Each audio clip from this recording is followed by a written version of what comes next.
The story of the Exodus is a classic.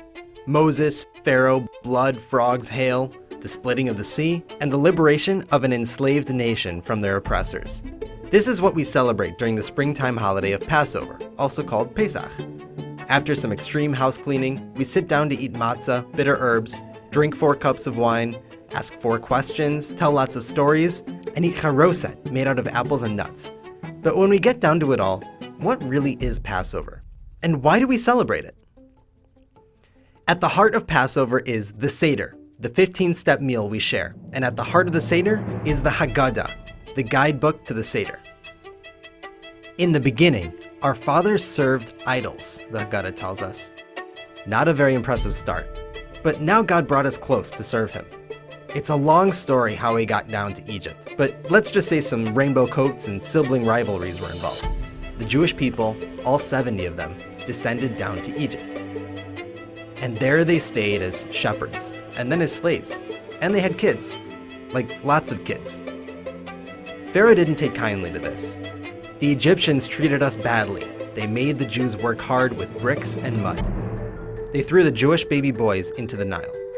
But one baby boy, named Moses, was miraculously saved, and even raised in Pharaoh's home. After some wild adventures involving escaping from Egypt, marriage, and a burning bush, Moses was instructed by God to take the people out of Egypt. Pharaoh refused, and so came the 10 plagues. The last plague was the worst of them all, the death of the firstborn. But before that happened, God commanded the Jews to offer a lamb or goat, which the Egyptians worshipped as one of their gods, and smear its blood on the doorposts and lintel of their home. Seeing the blood and the brave devotion it signified, God slew the firstborn Egyptians, passing over the homes of the Jews. That's where the word Passover comes from. That night, the Jews enjoyed a feast of roast lamb, matzah, and bitter herbs. Seeing the death of so many of his people, stubborn Pharaoh finally agreed to let the people go. The next morning, millions of Jewish people proudly marched out of Egypt.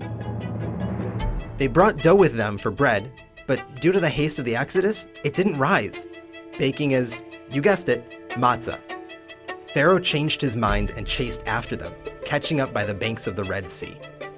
Fueled by faith, the Jews marched right into the sea, which miraculously split. As soon as they passed, the waters crashed down on the Egyptians. Free at last, the Jews went to Mount Sinai, where God gave them the Torah, making them his special people. Every year since then, Jews commemorate all these great and mighty acts by ridding their homes of Chametz, all leavened items, bread, pasta, beer, and other yeasty and grainy products, even bagels. And we sell whatever Chametz is left with the help of a local rabbi or online. Searching the house before Passover, we make sure that not a crumb remains, burning the last pieces. For the next week, we'll be Chametz free. At the Seder, the first night of Passover in Israel, the first 2 nights everywhere else, we relive the Exodus from Egypt. After lighting festive candles and setting the table with special items we use that night, we eat matzah, especially a round handmade shmura matzah. We drink 4 cups of wine or grape juice, eat bitter herbs, and enjoy a festive meal, and have some more matzah, the afikomen, as dessert. We sing praises to God and do everything we can to encourage the kids to take part in the experience. All of this, the special foods, the kids asking the 4 questions, the talking and singing, help us relive the miracles God did in the past. And now, in every generation, we're obligated to view ourselves as if we went out of Egypt. You see, the Exodus isn't just some event that happened thousands of years ago, or even just an annual commemoration on Passover. It's something we're meant to experience throughout the year and every day of our lives. The Hasidic masters explain that the Hebrew word for Egypt, Mitzrayim, means boundaries and limitations. We each have our own limitations, fears, comfort zones, and character traits. The secret of Passover is that the Jewish soul can be taken out of Mitzrayim and experience a personal exodus from our inner Egypt, breaking through all those limitations and passing over all boundaries. We can grow as Jews every single day. We can be a little more free than the day before.